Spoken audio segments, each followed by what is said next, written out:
Þá var komið að töflu 3, flatfiskar í verkefninu 5 töflur og í þessari töflu þurfum við að hafa 3 dálka og 3 línu og veljum insert table.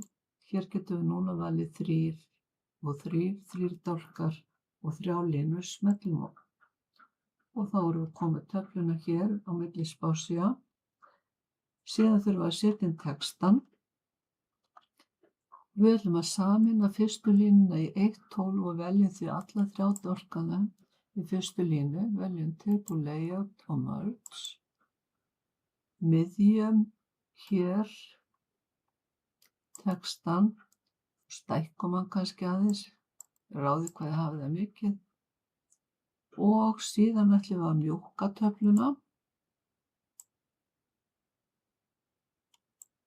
Það eiga að vera 3 punktar á undan og eftir öllum textunum. Veljum alla töfluna, layout og veljum hér 3 og 3 punktar. Síðan ætlum við að miðja textan í línu 2 og 3. Veljum bara hérna Ctrl E eða miðjum hér.